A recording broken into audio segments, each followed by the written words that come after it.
All, this is Dr. Mobeen Sayed from drbeen.com. Welcome to one more show. I wanted to discuss today about the allergic reactions, and especially in the context of the anaphylactoid reaction that occurred in two of the health workers from UK who had received Pfizer's vaccine. So I wanted to answer some questions for us. Number one, what happened to these two folks? Why did they develop the allergic reaction? How are they doing now? What are the chances for these reactions to occur in us who are more prone to have these reactions if we get the vaccine? What is the UK's health departments? What is their guidance now?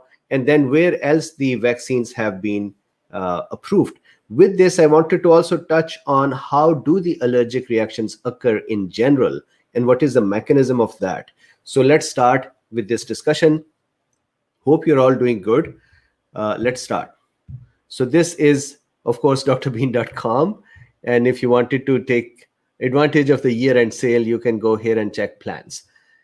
Here are the links that I have in the description. This is one link from BBC, that is COVID-19 vaccine allergy warning over new jab.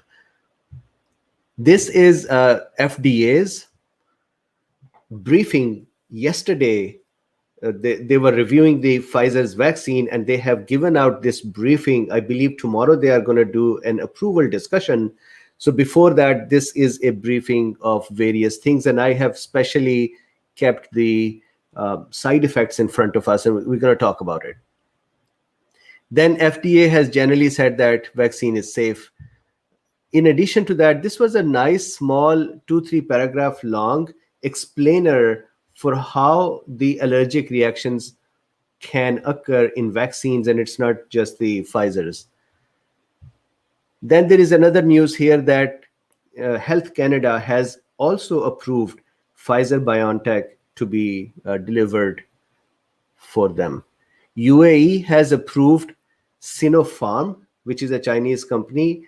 I think Sinopharma is the company, and their vaccine's name is Sinopharm. That has been approved for UAE. Interestingly, Bahrain has also approved Pfizer's.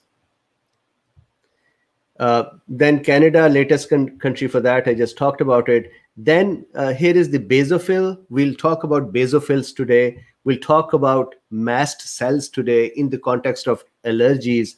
And then we're going to talk about the anaphylaxis today as well. So these are the links that are present in the description. Now let's start our discussion.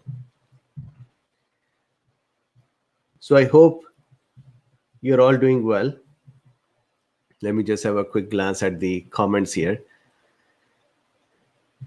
So starting off, Pfizer-BionTech. So ideally, once again, I'll keep saying it, BioNTech is the original inventors of the vaccine. They have partnered with Pfizer, and now they are rolling out that vaccine with Pfizer's platform. My disclosures are none. And just for the folks here, these lectures eventually are used for CME as well. Right now, these are here on YouTube.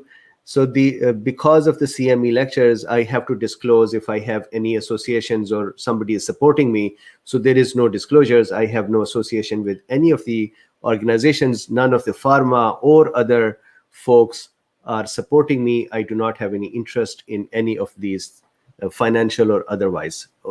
So this is a production by myself. So after the disclosure, October 9th, so continuing with the discussion, October 9th is when Pfizer had applied for approval in Canada for their vaccine. Health Canada today approved them for using in the production. So now one more thing over here, whenever a drug goes out in production, whenever it is started to be used outside of the trials, it is called phase 4. So we have been talking about trials at phase 1, phase 0, 1, 2, and 3. And then when the drug is started to be rolled out in general, then it is still called a phase 4, because when the drug goes out in production in regular usage, there can still be side effects that are seen. There are still drug interactions that are seen. Or just like yesterday that we saw in UK healthcare workers, that there were allergic reactions.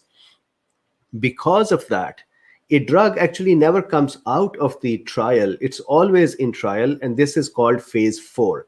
So you can say that UK has started phase 4. It is not really a trial. Canada has approved the phase 4. Bahrain has approved the phase 4, and UAE has approved for Sinopharm.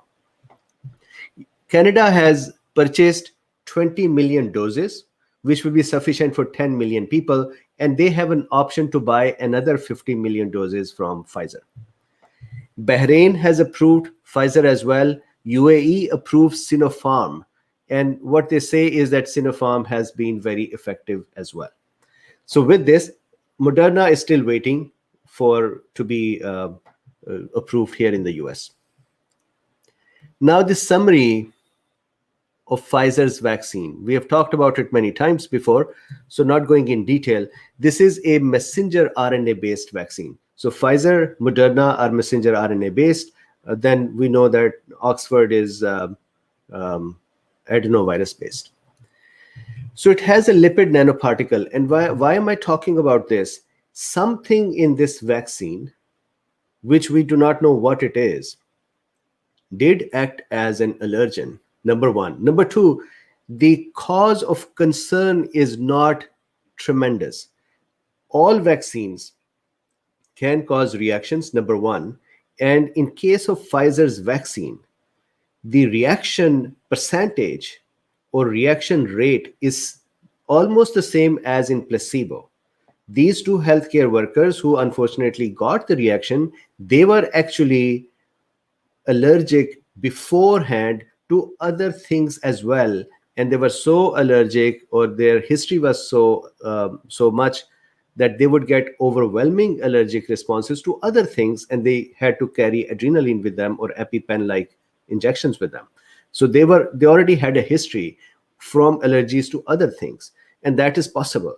So similarly, people can have allergies to this as well. So what is exactly in here that caused the allergy is not known. Remember, Moderna is also a lipid nanoparticle-based system.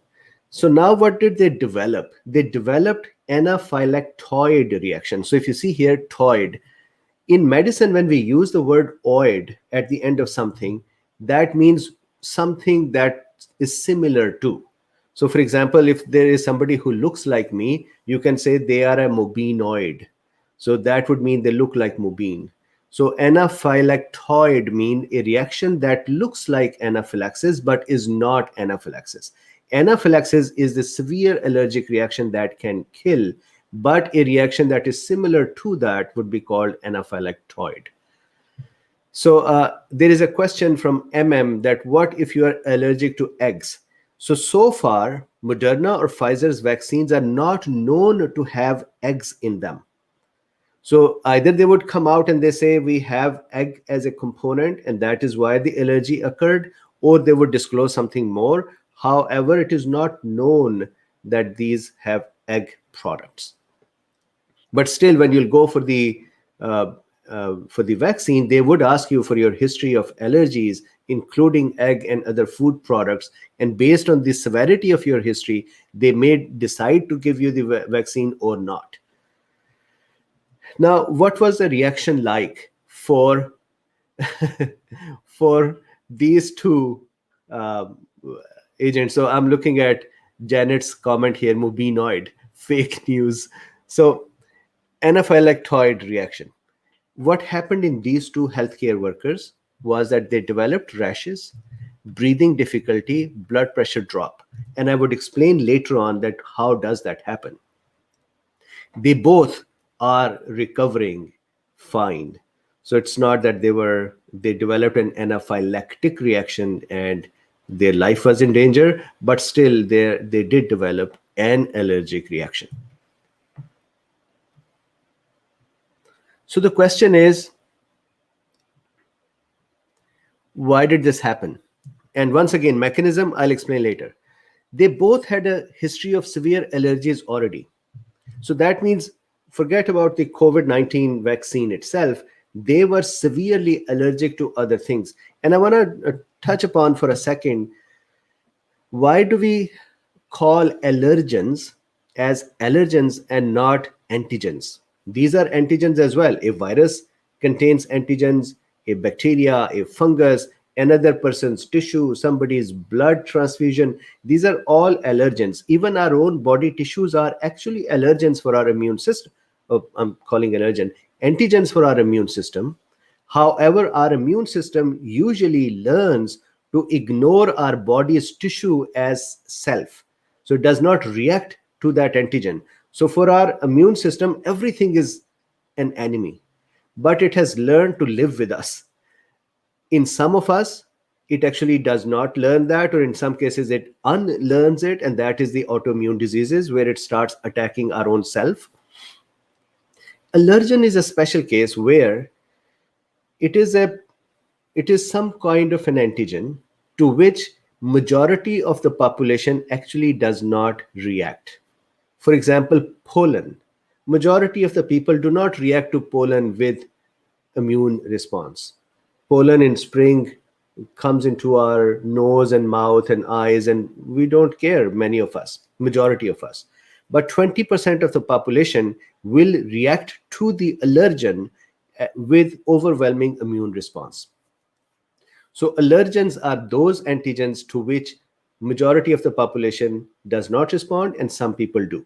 Why do some people do that? There are genetic makeups that cause it, but why is that genetic makeup there? That is not known. So why are some people allergic and others not? It is not entirely clear. So I hope that that is clear. Now, these two folks had allergies, severe allergies. They used to carry the injections with them, and when they received this vaccine, then they developed the anaphylactoid reaction as well. The result of that is that the UK's health ministry or health department has said that anyone who has severe allergies history should not be given this vaccine. And that is true in general for other vaccines as well. Now, if you actually wanted to see what is the data of the vaccine allergy from Pfizer during the trial, then here is the data. Out of 42,000 people who were divided into two groups, placebo and the vaccinated, half and half, the vaccinated group, about 21,000, they had, out of them, 137 developed allergic reaction. So that is about 0.63%. In the placebo, there were 111 people who developed allergic reaction to something, and that was 0.51%. So development of allergic reaction was almost same in both groups. So that means, does it mean that now there is an issue with us? Hopefully not. We have a similar percentage of reaction as we have a similar percentage of reaction to anything else. And so that means anybody who has a severe allergic reaction history should not take this vaccine. I saw a couple of comments here. Let's see.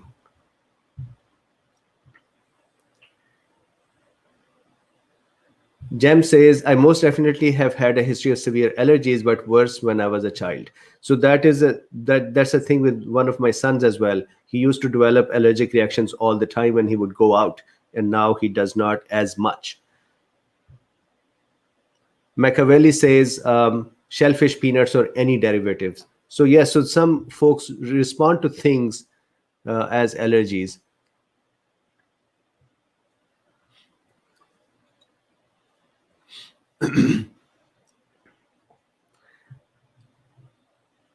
So then Vincent says, is this allergic response to a cytokine storm response? No. So I would explain that response in a second.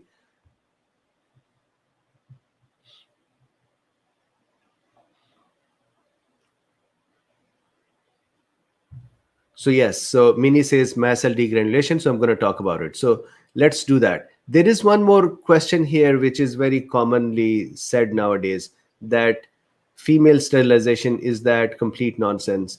So Passy, yes, that is complete nonsense. If female sterilization or male sterilization was this easy to do, then there would have been uh, much more issues. So Siddhartha says, I get severe pollen allergies in spring from cherry blossoms. So that is something that you'll have to talk with the doctor when you go for the vaccine and discuss it. What UK has said is that do not administer the vaccine to anyone who has severe allergic reaction and has to carry EpiPens or adrenaline injections with them. On the other hand, they have also said that if you are going to administer vaccines in general, do it where you can have the resuscitation equipment available so that if somebody does develop a reaction, one can quickly take care of them.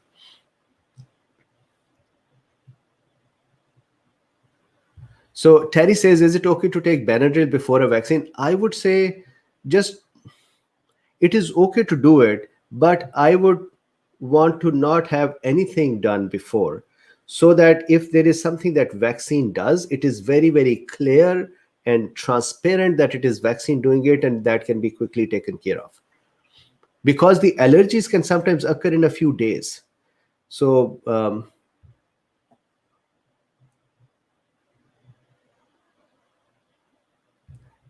Steve, this is a very, very good question. I was actually very curious about it as well, that what was the percentage of the doses given yesterday or people vaccinated yesterday, so that we can see the percentage of people who got the allergic reactions. But I could not find the exact number. They just kept saying thousands of people are getting vaccinated daily.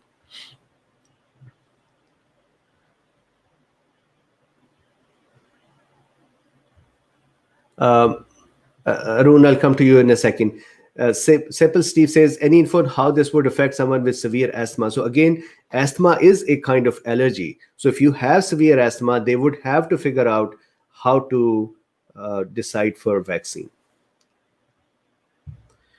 Arun Mehta says, how can we know how much antibodies or B cells we have developed after vaccination? So that is where that you do vaccine titers, or sorry, antibody titers. Jennifer says, silly question, does the vaccine still provide those healthcare workers that had the allergic reaction with protection? Yes, of course. Or will being exposed to COVID in the future cause another allergic reaction? No. So the thing is this, what we do not know, so far, we haven't seen allergy from COVID. So this is definitely something to do with the vaccine and its ingredients. So if they get COVID again, ideally, they would not develop allergic reaction to COVID, meaning they're primed before. So it's not, that is what is understanding from the previous vaccine histories.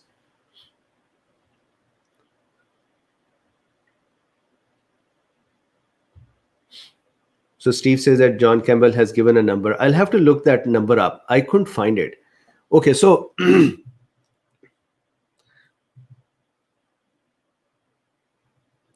So Cindy says, my concern is for second vaccine after someone has become sensitized. Let's talk about it. I'm going to have that second dose thing coming up in a second as well, Cindy. Machiavelli, no. So do we need to test negative? Not necessarily. So John Snyder says that the messenger RNA vaccine is made up of liposomes, and are these like liposomes made from egg cholesterol? It's not known. So that maybe, I am not sure. Wayne says, Dr. Bean, will you still be taking eye mask plus even after being vaxxed? So after vaccination, ideally, we should have the antibodies. And if we have the antibodies, then there is no need for any further prophylaxis. But I'll continue to take the vitamins. That's, I think, what should be done anyways.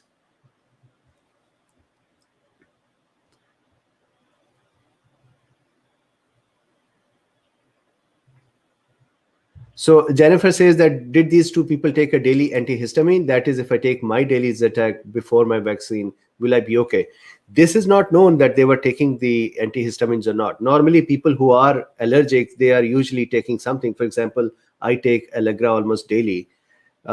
So if they were taking it and they still developed the reaction, then that is a different issue. If they were not taking it and developed the reaction, then that is a different issue. So I think when your doctor is going to be talking about the vaccination with you, they'll take this history and then decide to either vaccinate you or not vaccinate you, or to vaccinate you and monitor you fully and probably give some immunosuppressants at that time or antihistamines at that time.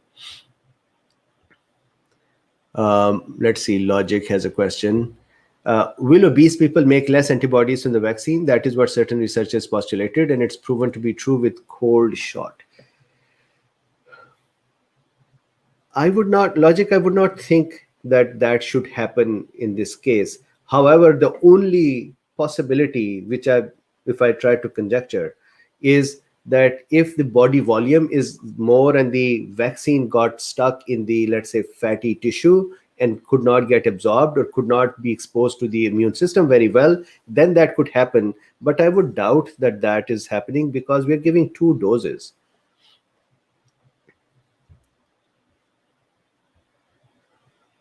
Okay, so how about we continue with the discussion just a few more minutes, and then we'll come back to the questions as well. There is one more question. I'm going to answer this and then continue on. There was a question here. Kathleen, I saw your question and then it moved up. I am so sorry. I saw the question and then it just scrolled up. Okay, so I'm going to go here for a second to the discussion. So what is the exact allergen in the vaccine is not known yet or not yet found out and disclosed. Now the question, how does allergy occur? So this is a high-level primer. It's not an in-depth discussion of allergy. So here is what happens. There are 2 cells that are to be blamed for allergy. And they are 2 angry little cells. One is called a mast cell and the other one is a basophil. I did not mark them. So this one is mast cell and this one is a basophil. They actually they look so much similar to each other that people used to think that mast cell is nothing but a basophil that is resident in the skin surfaces and mucous membranes. But they are 2 different lineages. So 2 types of cells, basophils and mast cells, are responsible for allergic reactions. I will explain how, but let's first see this. The mast cells live under our skin. They are abundantly present under our skin and in our mucous membranes. They are the first responders, just like other innate arm cells. And their function is to protect against allergens and possibly antigens as well. However, most of the time, their reaction to the allergens is so overwhelming that they actually cause allergies and bother us. So instead of being helpful, they end up being hurtful. They want to be helpful. They are geared for this. And other than this allergic reaction thing, they really do not have any decent function. So maybe somewhere in the past, they used to be good people. Not anymore. So what they release is they release histamine, serotonin, heparin, and many more mediators. Similar is the case for the basophils, histamine, serotonin, heparin, and many more mediators. These are the things that cause the allergic symptoms. So let's see how does this happen? So this part, I would request you to kind of listen to this part carefully. Here is a mast cell. A mast cell, let's say he is born the very first day and just sitting all dandy and cute. Here is some allergen that was introduced in our body. Let's call it pollen, or let's call it Pfizer's vaccine, some allergen. Our immune system reacts to the allergen in the same way as I have discussed before, that the antigen comes in. This allergen is an antigen as well. Antigen comes in, dendritic cell or macrophage pick it up, they present it to naive T cells. Naive T cells then go to T helper 2 cell, that causes the humoral response, and the B cells start making antibodies. Now you know that in those antibodies, in the antibodies that B cells make, B cells, remember B cells become plasma cells? and the plasma cells then make, it looks like an eye whenever I make a B cell. They make IgM, then they make IgG, they also make IgD, and then they make IgE and IgA, correct? Two of the antigens here, IgD, become lodged back on the B cell. This IgD, which is released, actually gets back and gets stuck on B cell, and it acts as the antigen receptor for the B cell. This receptor will be used in the future by this B cell for quickly reacting when the antigen arrives in our body once more. This is also present on the memory cell, so memory cell would continue to hone in and surveil for the antigen using IgD receptors. So IgD really becomes a receptor. Other than this, we are not sure what other function IgD plays. IgE is the one that goes and attaches to mast cells and basophils. So now think about the whole immune system. The antigen came into our body, macrophage or dendritic cell picked it up, presented it to naive T cell. Naive T cell became, in the absence of interleukin 12, it became T helper 2. T helper 2 caused the B cells to become plasma cells. Plasma cells started producing antibodies. We have IgM, we have IgG, but IgE is an important one. What happens is this IgE goes and gets attached on the surface of the mast cell. So here it is attached. So this IgE attaches to mast cell. Now, what is the interesting thing here is that once it attaches to mast cell, it cannot separate from it. So mast cell is going to use this as a receptor as well, just like IgD will be used by a B cell as a receptor. So this is called mast cell priming. Mast cell is now primed. It has now gotten some extra receptors. The actual mast cell, when you take them from our body, they are coated with tons of IgE on their surface. So imagine that this was some allergen or vaccine, and that came in, our B cells made IgE. IgE went and got attached to the mast cell. Good. So now this mast cell is primed. It is ready to react. So this is what happens the first time. Now the second time, when the same allergen appears in our body again, now these mast cells are all angry and all primed and all ready to attack. So what happens is, if you see here in the diagram number 2, what happens is, as soon as allergen comes in and attaches to these antibodies, IgEs antibodies, two nearby antibodies, when they get cross-connected by the allergens, when they get short-circuited by the allergens, like two wires connecting together, then inside the cell is a second messenger system that becomes active, and that causes ideally these should have been a little purplish granules that are made in red form.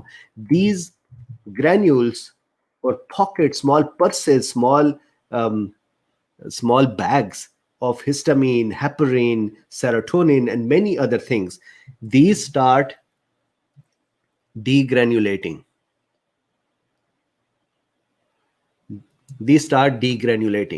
That means they start releasing what they have in the tissues. And what do they have? Histamine, serotonin, heparin, many other things. Excuse me. Now, this histamine from here will do what? It will go to the lung tissue and cause the lung smooth muscles to become contracted, and all of a sudden our airway is contracted. So there is obstruction of the air from coming out, and we have an asthma-like attack. There is swelling of the bronchial tree as well. There is local edema that develops as well, and let me explain how does that happen. So the blood vessels here, When histamine acts on the blood vessels, it causes the blood vessel cells to become separated from each other, and small gaps appear in them, and that allows the fluids from the blood vessels to ooze out. This is edema. Edema means collection of excess fluid in the tissues. This edematous tissue, for example, if it is bronchial tissue, would now be swollen, and that would also obstruct the airway. In addition to that, the capillaries become dilated, the venules become dilated, so blood pressure goes down. When a blood vessel becomes dilated, the amount of, or the volume of fluid in it cannot maintain the pressure anymore because the blood vessels walls have dilated. So all of a sudden, blood pressure drops as well. To compensate for that dropped blood pressure, heart has to work faster. So the person develops fast heart rate, low blood pressure, and then they develop bronchial or asthma-like things. And more than asthma, some people can actually choke during this time and die. And then when the histamine is degranulated under the skin, then we develop the hives and rashes. Once again, why do we develop hives and rashes under the skin? When the blood vessels that are under the skin, they become dilated and they allow the fluids to ooze out, and the local inflammation starts occurring, that shows up as the rashes. So in a quick nutshell, this is how allergic reaction occurs. These mast cells are so sensitive that it is not only just the allergen. In some people, just temperature change can make them upset and they can degranulate. They are like little brats who would just throw a tantrum for anything that changes. So, for example, some people take shower and the hitting of the water on the skin causes them to become upset under the skin and they degranulate. And the person develops a allergic-like reaction. Temperature change can degranulate them. Allergens easily can degranulate them. Vaccines can degranulate them. So sometimes these mast cells are just very sensitive. So this is the mechanism of the degranulation. And again, allergic reaction, anaphylaxis, is a severe reaction that can kill a person. We are talking here of anaphylactoid reaction, which is a smaller reaction. Having said that, the final thing, and then we take a few questions and stop. And that is this. I guess Cindy had talked about it as well. So look, here is how Pfizer's vaccine's schedule is. On day 1, the first dose is given. Our body would start making antibodies anywhere from between 7 to 14 days. In some people, 5th or 6th day, in some people, 7th day, some 12th day, some 14 days, and so on. So the antibodies here, the plasma cell are functioning and they are making antibodies now. These antibodies are IgM, then IgG, then IgD, E, and all of those. IgM, IgD, then IgG, then E, and then A. So the IgG would live around in the blood and tissues to help us the next time. IgE that is produced is going to go and prime the mast cells for the future issues.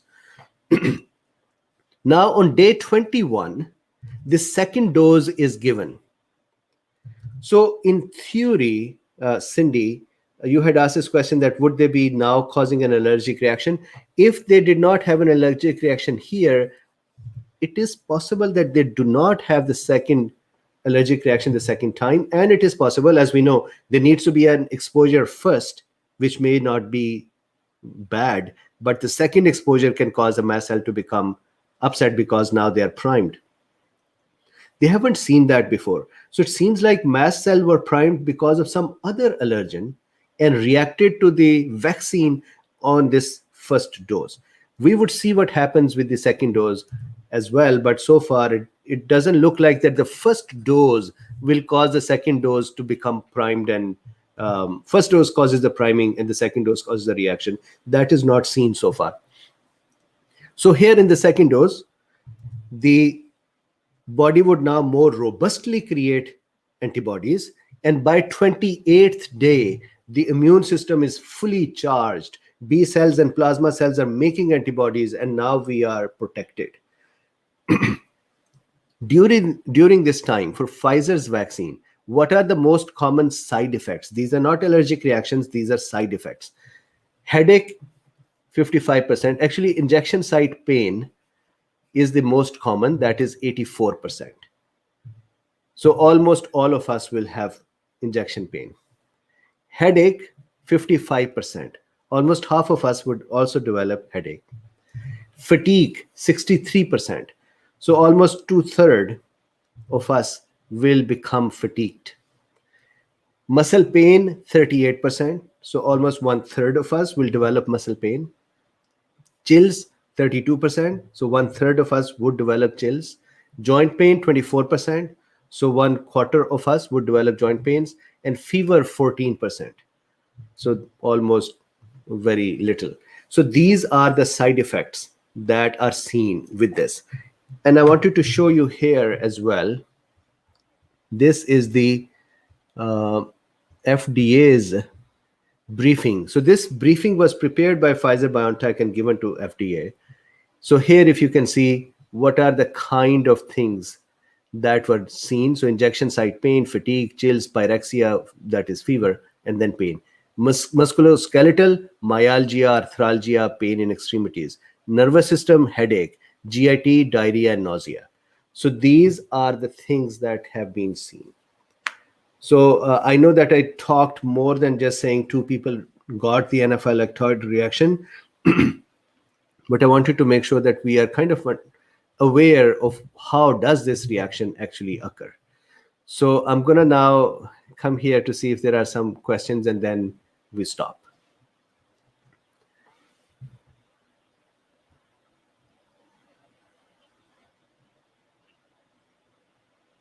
So Mark says, what if allergy-prone people don't take the Moderna, etc.? How will we know how allergic-prone people will react? So ideally, from the trial numbers, we should know. And of course, what they would do is, as the healthcare workers are going to receive the vaccines, first of all, hopefully there will be all health equipment available so that if there is a reaction, they can be taken care of. But this is phase 4 now. We'll have to see how it pans out.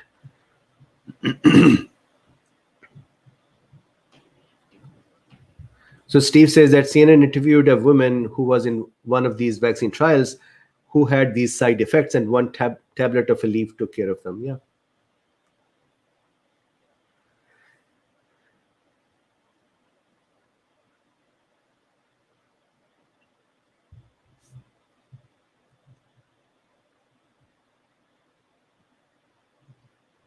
So Denise says, I swear they were primed by the virus itself, doc, hence mast cell activation syndrome happening to long haulers.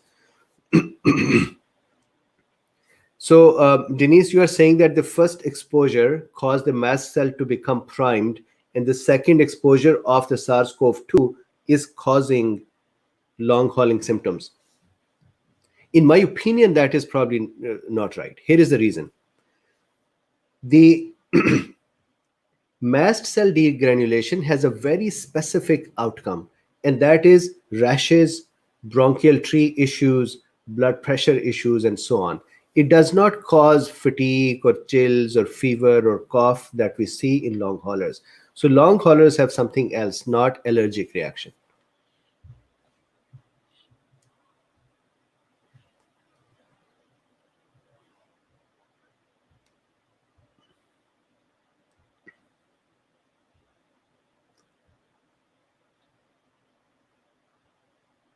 So Mark O'Kane says antihistamine block histamine from, of course, so when the allergic reaction occurs, antihistamines are given. With that, adrenaline and other things may be needed. Shahida says, comment exactly temperature change. I have several patients with that experience. The reactions are transient. Correct.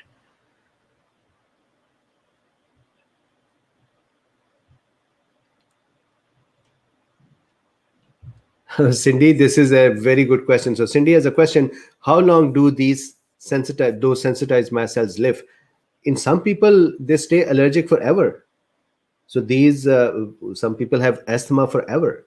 Some people react to some plants forever. So in some people it lives for a long time. In some people, just like in my son's case, he had the asthma like reactions early in the childhood, but now almost none. And similarly, some people do not have reactions in the early part of their life, and then they develop asthma later on. So that means it's variable.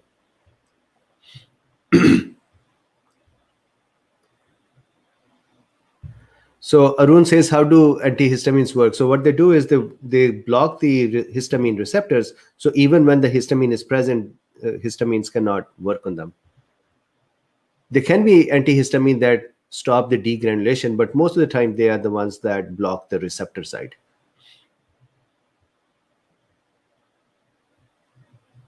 So I hope that this is clear. So of course, one part of allergic reaction to take care of it is antihistamine, anti-inflammatory, and then for cardiovascular system, there may be more things needed.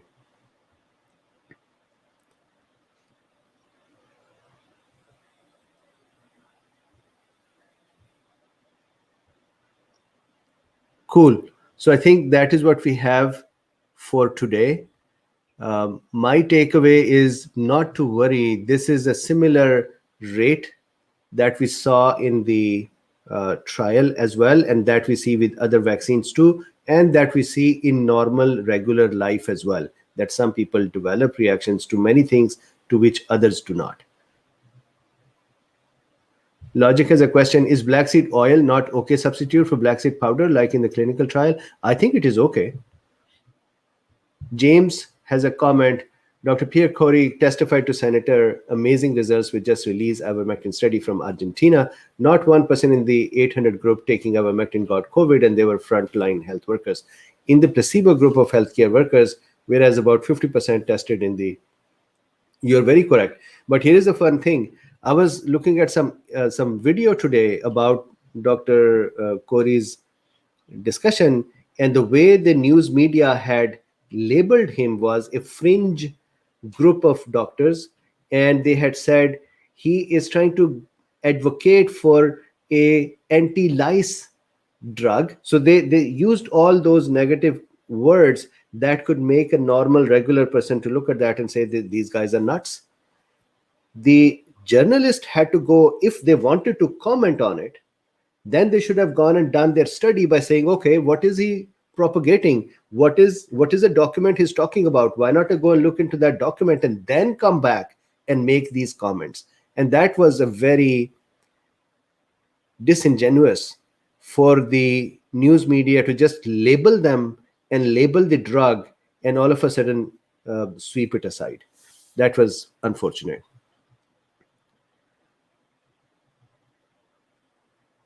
Denise says, I've tingles that you're finally calling out mast cells now. They are absolutely, they're everywhere. I was thinking at some point in the discussions, we'll talk about mast cells. So with vaccines, we are. So yes, this was a question, Kathleen, that had rolled up. Do we need to isolate after receiving vaccine?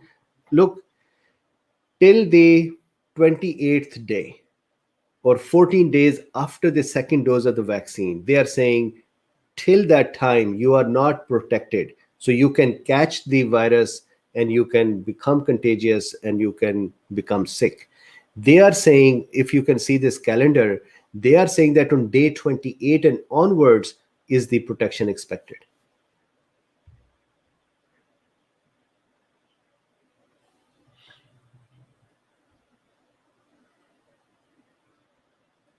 So Francis says, what is the rationale of getting 2 doses and how long is the duration? So the rationale of the 2 doses is that first dose would go and kind of poke the immune system a little bit. At the same time, they do not want to give a very large dose on the very first time because it can actually cause overwhelming side effects.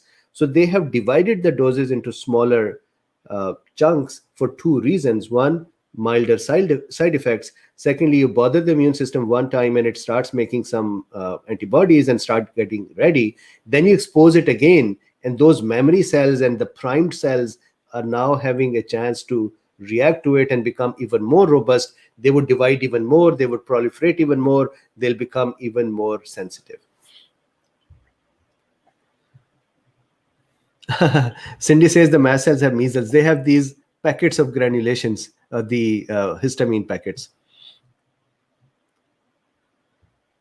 Mohammed Zubair says, does getting infection is equivalent to vaccine? I've talked about it many, many times. No.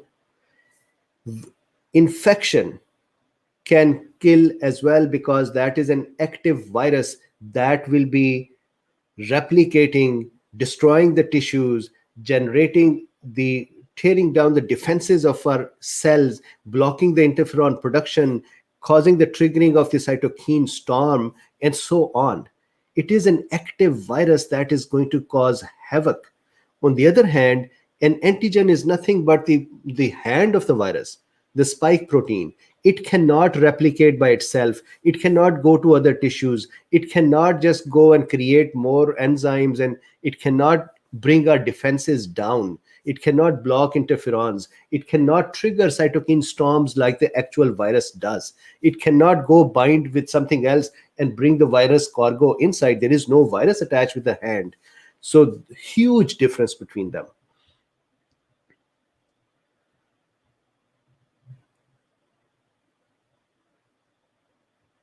So Azizullah says, hello sir, I have allergy from sunlight. Whenever I go in sun, my face becomes red and itching, and the same problem when I go to the mountain and picnic, I always do.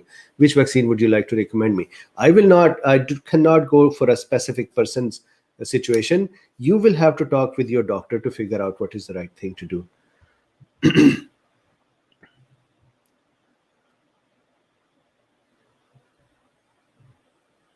So cool. Thank you very much, everyone, to be here. There is one more question here from Jude. Full protection be acquired after 56 days, after 2 doses. As far as I understand, it's less after first dose, and after the booster, 50 days, 60 days fully protected. Sorry for the English typing. No worries. Both companies have their own time frame. I think that Pfizer says 28 days after the second dose, and Moderna says 14 days after the second dose. So yes, you're correct that in one case it is about 56 days.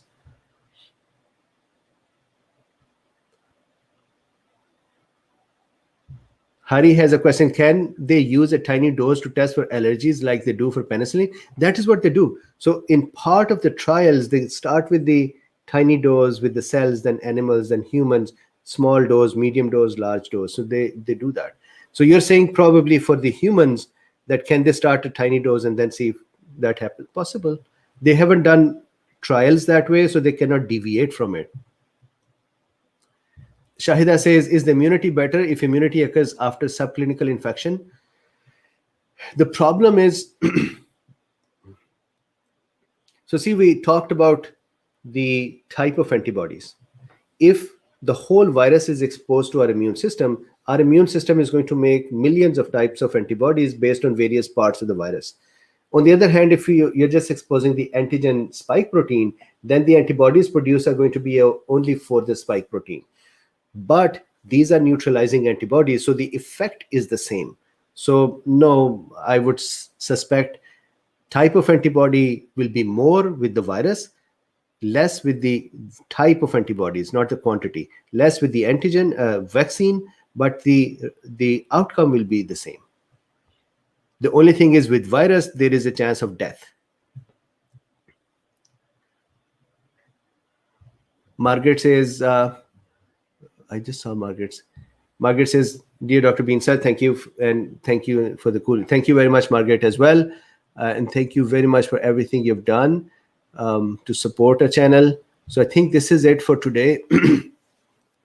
In the US, Pfizer is not yet approved. Tomorrow is the meeting. We'll see what happens.